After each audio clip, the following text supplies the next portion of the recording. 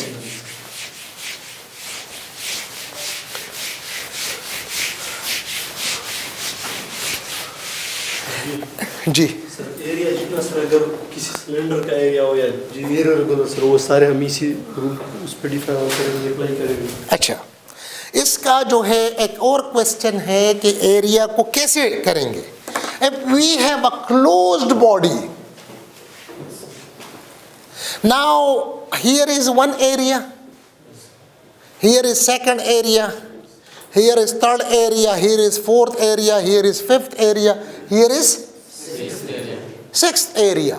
Now the magnitude of this area is this multiplied by this, and area vector will be always outward drawn normal.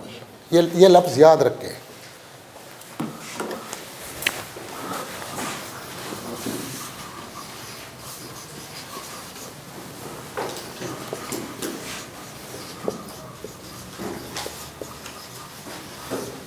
Outward drawn normal. If this is your closed surface, जिस तरह अभी मैंने आप लोगों को दिखा दिया, ये ड्राइंग में मैं तकड़ा नहीं हूं.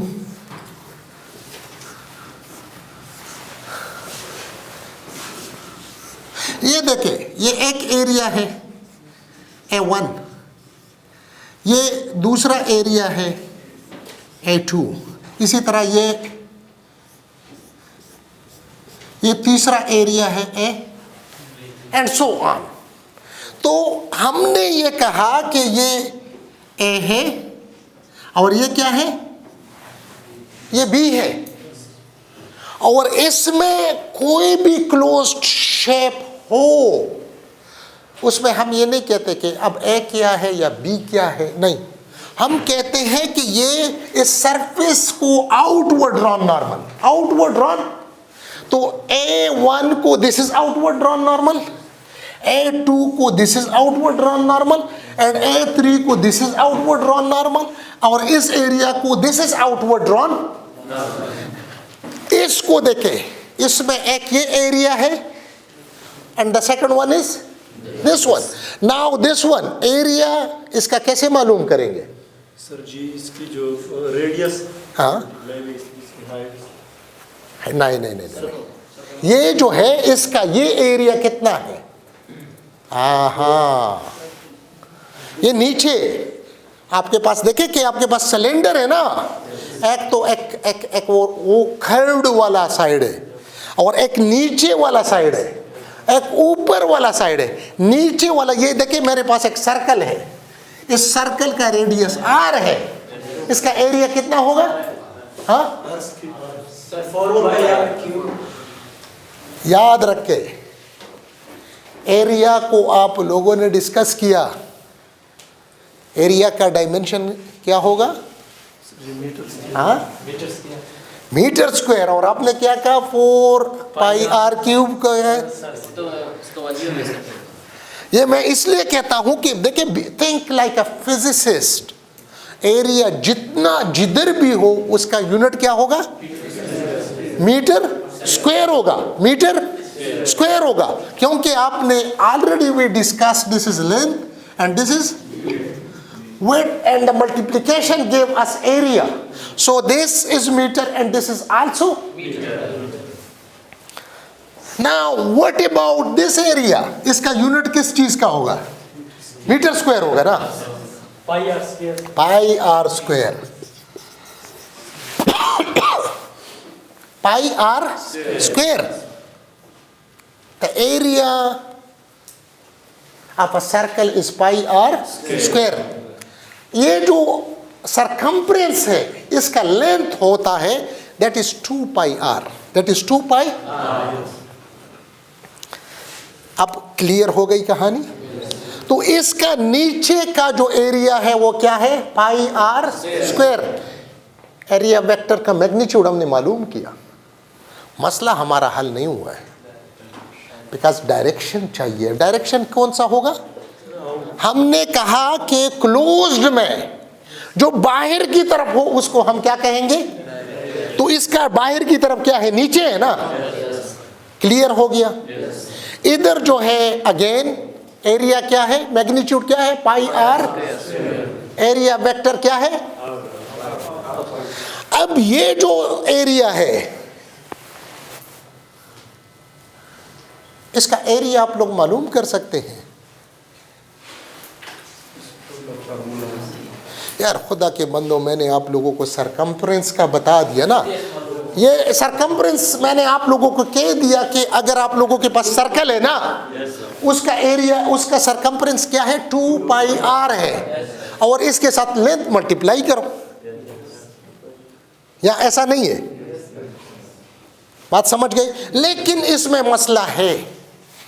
इसमें मसला इसलिए है कि इधर देखो तो आउटवर्ड ड्रॉन नॉर्मल इस डायरेक्शन में है, इधर इस डायरेक्शन में है, इधर इस डायरेक्शन में है, इधर इस डायरेक्शन में है, इधर. बात मेरी समझ आ रही है ना? तो इसलिए फिर हम इसमें छोटे छोटे टुकड़े बनाते हैं और हर टुकड़े का फिर जो है उसको क्या कहते हैं? छोटा एरिया डेल्टा ए कहते हैं. जिस तरह वो बॉल नहीं होता है फुटबॉल का, वो फुटबॉल के वो छोटे छोटे पीसेस लगे होते हैं.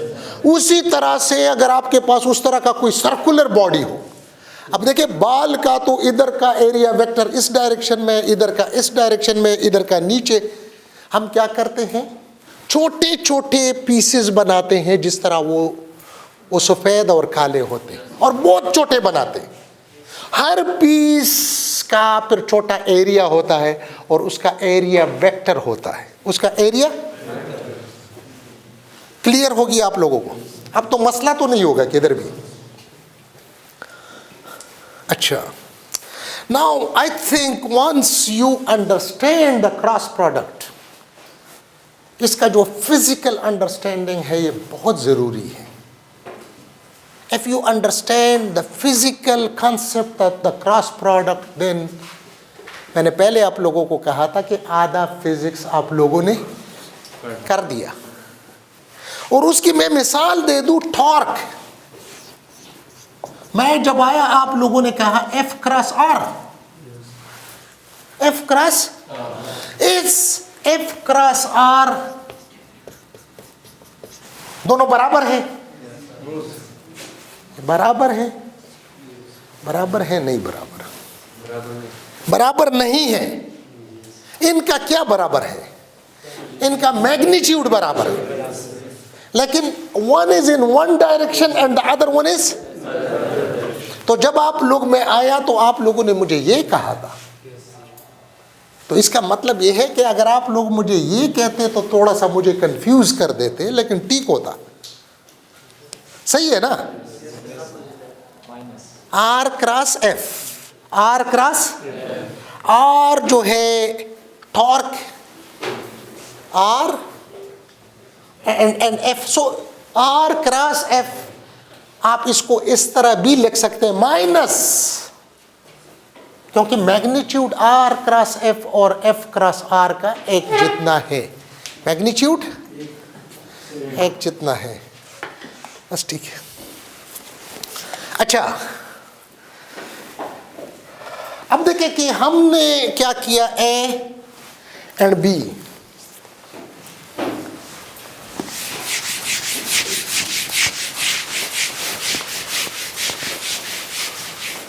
So A, B, then we said that this component B cosine theta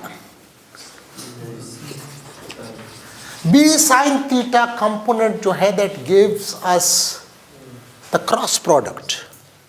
Gives us the cross. Similarly, this component b cosine theta gives us what? This is also the component of b. This component gives us vector product, and this component gives us scalar product. This gives us scalar. So if we say that x and f,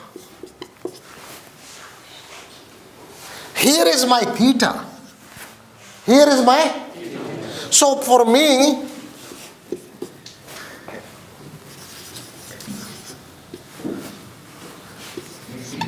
so this one,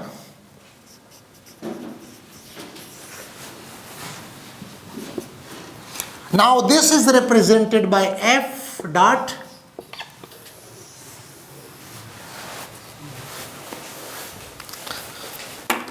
because if you remember that we saw the magnitude of a b sine theta.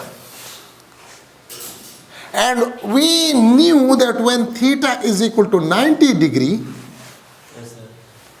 so the magnitude was maximum. The magnitude was maximum. But when theta was 0 degree, the magnitude was minimum. ऐसा था ना? मतलब ऐसा है तो maximum area मिलेगा. लेकिन इस तरह हम लेके आएंगे, the angle becomes smaller and smaller and smaller.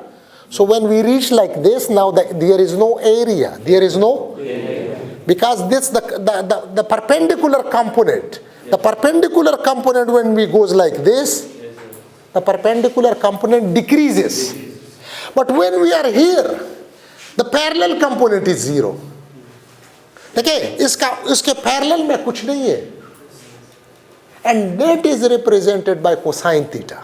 That is represented by, because now look, इसके डायरेक्शन में जो कंपोनेंट है वो क्या है? 0 है. When we go like this, तो इसके डायरेक्शन में जो पैरेलल है वो क्या होता जाएगा? बढ़ता जाएगा. Or it becomes maximum when both of them are in the same direction, when they are parallel to each other. When they are parallel to each other. So that's why if you see here in this one,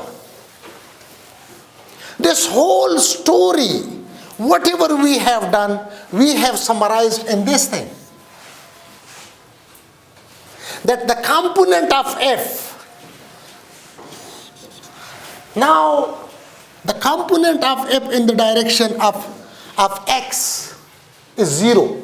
But जब f इधर आता है और आखिरकार f जो है, f का component in the direction of x क्या होता जाता है? Increase होता जाता है. Increase होता जाता है. इसका देखें, इधर हमारे पास perpendicular component की हम बात कर रहे थे. यहाँ पर इसके x के पैरेलल में बात करते हैं. यहाँ जब होगा तो f का इसके पैरेलल में 0 है. लेकिन जब हम इसको इस तरह बढ़ाते जाएंगे तो f का component in the direction of x वो क्या होता जाएगा? बढ़ता जाएगा. So here f cosine theta is equal to 0 and here f cosine theta is equal to f. So it varies between 0 and f.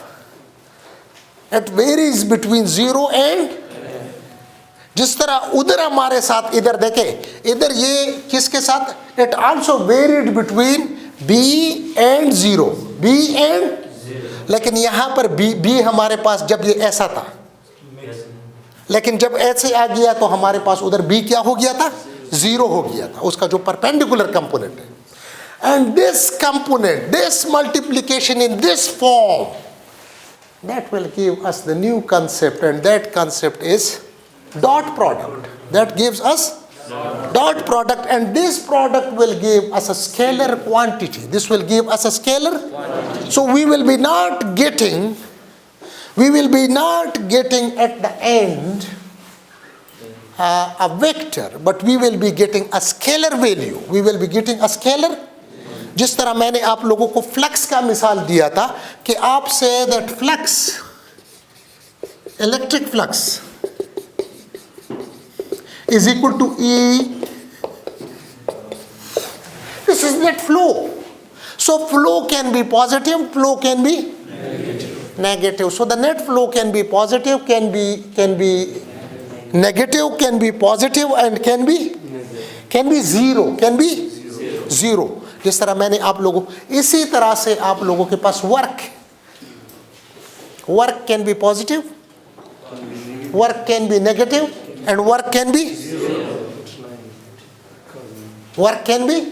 zero. तो ये चंद एक बातें थी मेरे ख्याल में जी. ये करंट सर किस करंट को जो है आप अगर लेंथ लेते हैं, current by itself is a scalar quantity, but usually हम क्या करते हैं, लेंथ में जाता है तो उसको तो हम स्केलर लेते हैं, लेकिन चूंकि when it goes through a wire, बात मेरी समझ आई, I L cross B is equal to F. Now look, current is a scalar quantity, but this current is going through a wire. So the wire is a, अच्छा, F is equal to Q V cross B. Now basically what happens, Q is a scalar quantity, V, all of you know V is equal to L by T. ऐसा है या नहीं है? So अगर मैं इसको लिख लूं Q L by T cross B, ऐसे होगा या नहीं होगा? अब मेरे पास Q by T L cross Q by T क्या है? ये करंट है. तो जरूरी नहीं है कि हम करंट को जो है स्केलर क्वांटिटी जब लेते हैं ना, इसका हरगिज़ मतलब ये नहीं है कि करंट का जो स्केलर कॉन्सेप्ट है that has been incorporated in the length, क्योंकि जो चार्ज जाता है उसकी वेलोसिटी है. तो ये देखें कि हम करंट को क्या करते हैं, करंट को कहते हैं ये स्केलर क्वांटिटी है, लेकिन इसका हरगिज़ ये मतलब नहीं है कि करंट जिस वायर में जाता है या करंट जो है एक और चीज उसका जो है ओरिजिन है. अगर चार्ज आप शूट करते हैं इस डायरेक्शन में, उस चार्ज की वेलोसिटी है, उस चार्ज की वेलोसिटी तो है.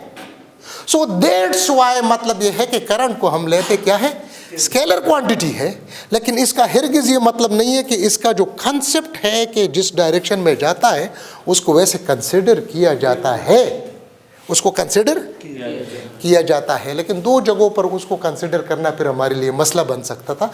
मैंने इक्वेशन में आप लोगों को बता दिया कि this is Q, charge scalar quantity है ना, लेकिन चार्ज की वेलोसिटी है और चार्ज की वेलोसिटी की वजह से करंट होता है, चार्ज की वेलोसिटी की. सो इसलिए हम पर उसके उस वेलोसिटी के डायरेक्शन में डिस्प्लेसमेंट को ले लेते हैं, फिर वही चीज़ कवर हो जाता है. ठीक है, मेरे ख्याल में इनफ फॉर टुडे. कोई और क्वेश्चन अगर किसी का हो, कोई हेक्सागोनल या ट्राइगोनल स्ट्रक्चर हो तो फिर उसमें एरिया ऑफ डायरेक्शन वो तो बात हो गई ना. वो तो देखे कि आपका जो भी स्ट्रक्चर है, ये बोतल है ना, इसका इर्रेगुलर शेप है ना, इधर जो है ये एरिया है, इधर ये एरिया है, इधर जो है ये एरिया है. कोई भी क्लोज शेप अगर आप ले लें, हाँ, ये तो 3 में है, अगर ये 1 डायमेंशन तो हेक्सागोन जो है, बोर्ड पे हो सर. यार अल्लाह के बंदे, आप कोई भी शेप ले लेते हैं, आप शेप बना के मुझे दे दें, कैसे शेप लेते हैं?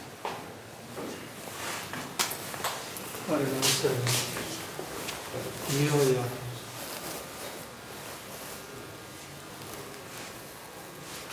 तो इसका देखिए दो चीज़ें हैं, एक इसका क्या है, डायरेक्शन भी है और एरिया भी सर. एक डायरेक्शन है और एक एरिया है, राइट. तो एरिया तो आप निकाल सकते हैं या नहीं निकाल सकते? निकाल सकते हैं ना। अब इसका डायरेक्शन आपको पता होना चाहिए कि किस डायरेक्शन में आप इसको ले रहे हैं। इसलिए आपको मैंने एक सरफेस दिया था कि देखिए इर्रेगुलर शेप, ठीक है। इधर यू कंसिडर दैट कि आपका एरिया ऐसा बना है, और you consider it that this is the other way around. क्योंकि मैंने आप लोगों को शुरू में एक बात बताई थी कि इसका जो बुनियादी मकसद है ना एरिया वेक्टर का, इसका एप्लीकेशन है फ्लक्स में। इसका एप्लीकेशन है किस चीज़ में? अब अगर आप इस शेप को ले लें या इस शेप को ले लें, हमारा इंटरेस्ट दो चीज़ों में होता है। जिस तरह आप इधर देखें, फ्लक्स क्या है? फ्लक्स डिपेंड्स अपॉन ई ए कोसाइन थीटा। अब एरिया जो है ना, एरिया जैसी भी है मैक्स नो डिफरेंस। अब इसका ओरिएंटेशन मैटर्स, इसका orientation matters, and that orientation is here. So ये ओरिएंटेशन या तो आपके पास ऐसा है, ठीक है, अगर ऐसा है या ऐसा है या टिल्टेड है। अब देखिए ऐसा है, आपके पास फ्लो मैक्सिमम हो रहा है। अब अगर फ्लो इधर से हो रहा है या इधर से हो रहा है, कोई फर्क पड़ता है? कन्वेंशन हम यूज करते हैं, एक को कहते हैं क्या है, एक पॉजिटिव कहते हैं और दूसरे को हम क्या कहते हैं, नेगेटिव कहते हैं। एक को पॉजिटिव कहते हैं, दूसरे को नेगेटिव कहते हैं। बात समझ गई? तो ये जो है, ये आपका कोई भी सरफेस हो उसका एरिया ले ले, और इसका बुनियादी मकसद जो मैंने आपको बता दिया, ये जो इर्रेगुलर शेप की मैंने डिस्कस किया, क्योंकि सबसे मुश्किल यही होता है कि इधर का अपना फ्लक्स है, इधर का अपना फ्लक्स है, इधर का अपना फ्लक्स है। अब हर एक एरिया से आपने फिर जो है फ्लक्स निकाल के नेट फ्लो को हमें देखना होता है। जी जी, ये सर जो वेक्टर का डिफिनेशन पढ़ा कि magnitude as well as direction, तो इस सर जो ये साइन वाला सर ये जो मान लेते हैं सर, ये तो फिर पूरा उसका अलजेब्रा उसके लिए फॉलो करना होगा। जो वेक्टर क्वांटिटी है उसको मैग्नीट्यूड एज वेल डायरेक्शन, और जो vector yes this is important. लेके we started from where? We started from diagram, we started from physical understanding of the concept, physical understanding. क्योंकि उसमें यह है कि जब तक आपको फिजिकली एक चीज़ समझ नहीं आता, आप चीज़ को समझ नहीं जाते। तो इसमें इसलिए हमने ये किया कि ये जो दो वेक्टर्स है, अगर ये वेक्टर बड़ा होगा तो आपके पास क्रॉस प्रोडक्ट बड़ा होगा, ये वेक्टर बड़ा होगा, क्रॉस प्रोडक्ट आपका बड़ा होगा। इसी तरह एंगल ओरिएंटेशन, उसको आपने देखना है कि इनका ओरिएंटेशन कैसा है, उसके साथ भी आपका ये जो प्रोडक्ट है ये वेरी हो जाता है। And this is for both, for cross product as well as for dot product. Another interesting thing, मतलब ये है जो फिजिक्स की ब्यूटी है,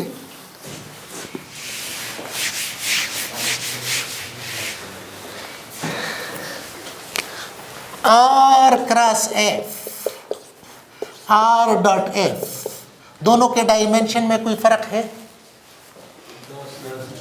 डायमेंशन में कोई फर्क है?